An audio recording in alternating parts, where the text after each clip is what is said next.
Hey, badass black girls, and they making big moves. Hey, badass black girls, nothing that you can't do. They are the future, I'm trying to tell ya. They want the best, no time to settle. They got the strength to handle the pressure. These are the queens, nobody better. Yeah, changing the narrative, that is imperative. They about to rock this. Tell the women that you got this. Got no time for people who are toxic. It's all love, good vibes. You know I got your back, girl. Talking issues that matter. This is badass black girl, yeah.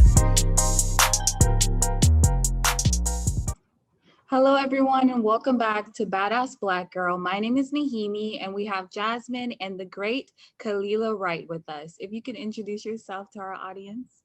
Hi, everyone. My name is Kalilah Wright, and I am the owner of Mess in a Bottle. So we are a t-shirt company, and we put messages on t-shirts, and they come packaged in a reusable bottle. And I'm a badass Black girl because I'm a creative, and I made something out of nothing. I guess I'll just start off asking you, how did you come up with the concept for Mess in a Bottle?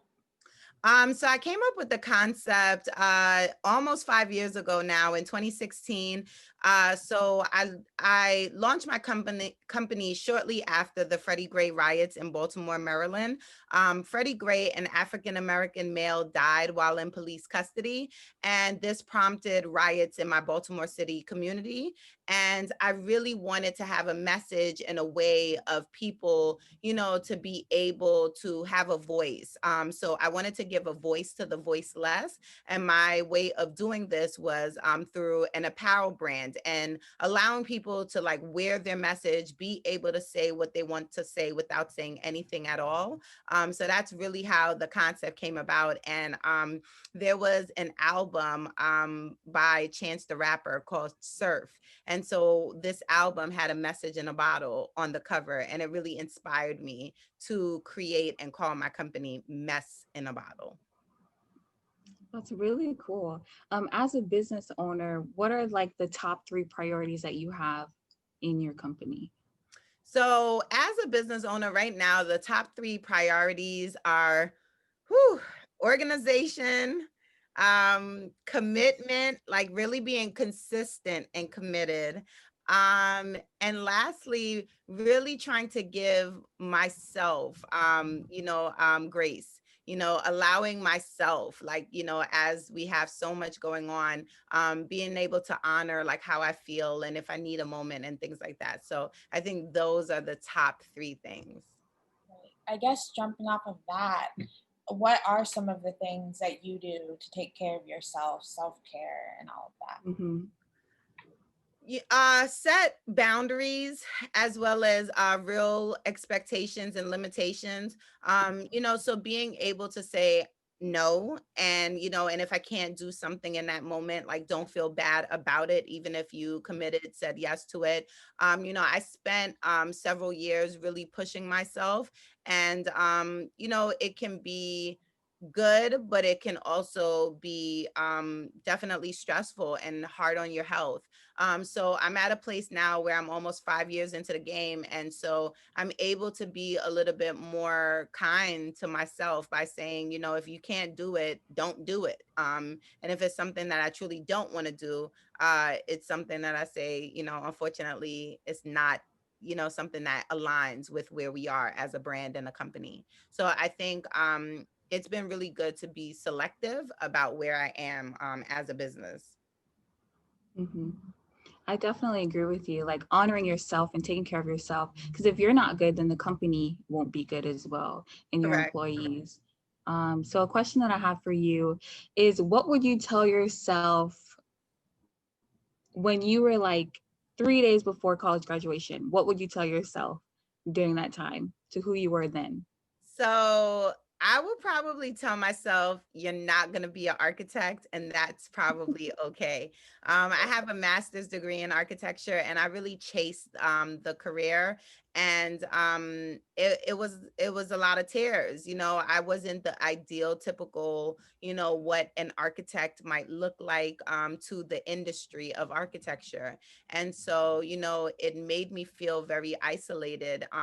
And I think I would probably tell myself, the faster you are true to who you are and what you're going to be, is the easier it will feel. And that's something that happened. Like, I literally put messages that I think about on a daily basis, and things that I say out loud, and that is what has allowed me to be as successful as I am today. And I'm not trying to be anything but who I am.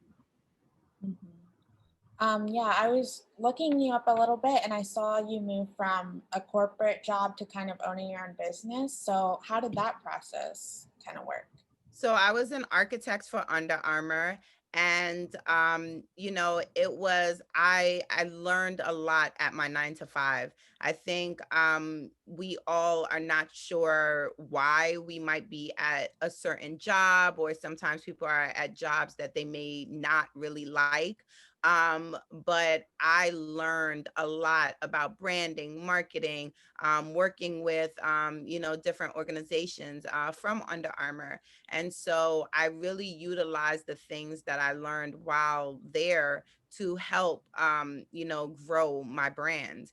And so switching over from corporate, a lot of the times I think becoming an entrepreneur, you think, I make my own schedule, I do what I want. But the reality of it is, if you want a successful business, you still have to have structure. You still have to really, do your business similarly to that of a corporate structure and environment. So, I think that the transition maybe at first was a little bit difficult, like, making stable money and making sure that I am actually thriving as a business and I could survive off of it. But I think Mhm. once I really got the hang of it, it was smooth sailing and running. And it makes you understand how companies like that can become really, go from a small company to a large. I'm able to use similar tactics and techniques to really grow my brand. I love that you said that. I feel like people don't realize that when you want to start your own business, there's a lot of, you have to be structured. You have to manage your time wisely. Like, there's a lot of things that you learn in a 9 to 5 that will help you. So I'm glad that you said that.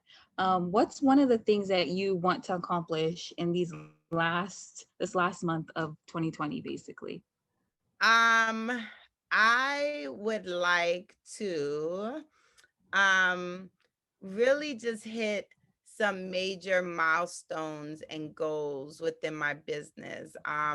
And we've been working really hard on even going back to the basics. When I first started my business, I started by myself. I didn't have a team, and I have a large team now. So there were certain like structural and foundational things that I just never developed, certain brand guidelines, certain standard operating procedures, certain manuals, employee handbooks. Like, there's just a ton of those things that as a creator and a creative, I probably would not want to, really indulge on it. It's not indulge in, it's not the thing that's the most fun for me.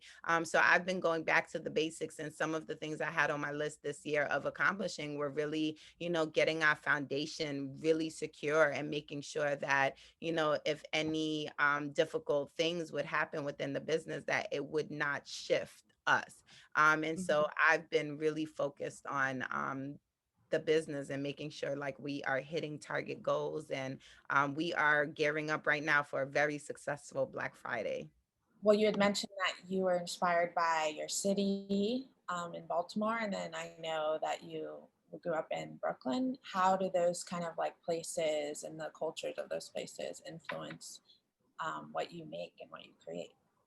Yeah, I think Brooklyn is a very freeing city. It's very vocal, and so is Baltimore. And so I think that coming from New York City and then transitioning to Baltimore, it's really allowed me to like sort of find my voice and be able to be creative, but in a very witty and thoughtful way, and really giving a voice to the voiceless. So I think like New York City helped me to birth my voice, and Baltimore has really taught me how to project my voice and how to become and stand within my words. What words of wisdom do you have for a young woman or a woman or a young man or teen that wants to create their own business or company? I think that a great word of advice would be not only to start, I think the biggest thing that people, I sort of feel like they're afraid to even start. So I would definitely encourage someone to just start there. As well as I think old school, like interning, being around in that type of environment that you really want to indulge in, I think is a smart thing to do. Like really figure out, is this what you want? Because I think starting a business is not for the faint of heart. It is very difficult, and it's even more difficult to keep going. And so I think that if you really figure out if that environment is something that you truly want, then it makes it easier to go after your dream. Um, I'm wondering, what is your favorite shirt message? Like, what one do you always go back to and say, yeah, that was a good one? Mhm. I mean, I have so many, but I think I really love A Black Woman Created This. That's one of my favorites, as well as entrepreneur, a fancy word for a crazy person following their dream. That was like one of my first shirts that I created because that was me. I felt like, this is really crazy, leaving a six-figure job and trying to dive out on my own without having any startup capital. So, those two I would think really motivate me to keep going. Do you have like, I guess, um pieces that like are, what do they say, environmentally conscious? So we've been dabbling with maybe some organic t-shirts, and our bottle is currently reusable, so we are hopeful that it has like a long shelf life and that people, don't harm the environment by just throwing it and creating waste. But for the most part, those are just the things that we've been doing to try to explore the environmental option of things. Is there anyone that you admire, look up to in terms of being an entrepreneur or really any aspect of life? Well, one of my mentors, her name is Nicole Walters. She is within more of the financial industry.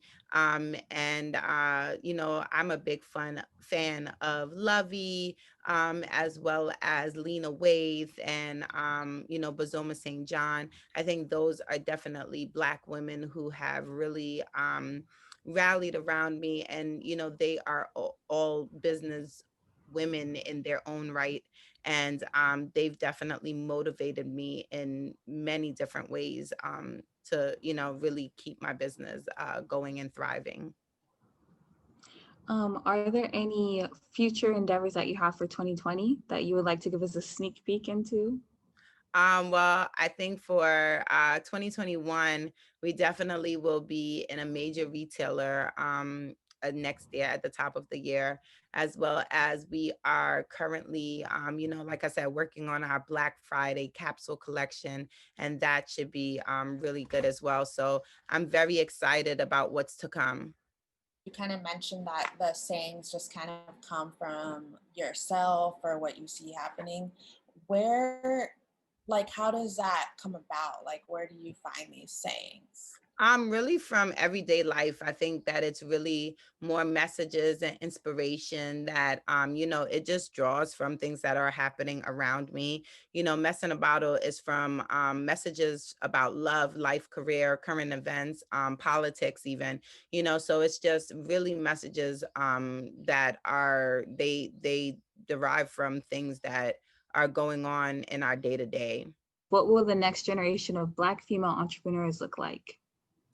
I think the next generation of Black females, Black entrepreneurs, women entrepreneurs, I think they are going to like be breaking down the ceiling. Like, I think that these are going to be women who are going to be fearless, women who are going to be trying their hand at everything and anything, and being really innovative in the way that they execute. So I'm really excited. I think that the generation of women that I see coming up are very inquisitive, and they are the ones who are asking a lot of questions, and they're not just taking, just whatever answer that you give them. So I think that it's going to be a lot of powerful women, ahead of us.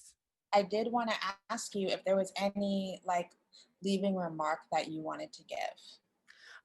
Just feel free to follow me and check out what we are doing at messinabottle.com. And I also have a t-shirt class teaching young budding entrepreneurs how to start their own t-shirt company. And that is thetclass.com. All right. Thank you so much for Thank joining you us. so much. You're welcome. Thank you, guys.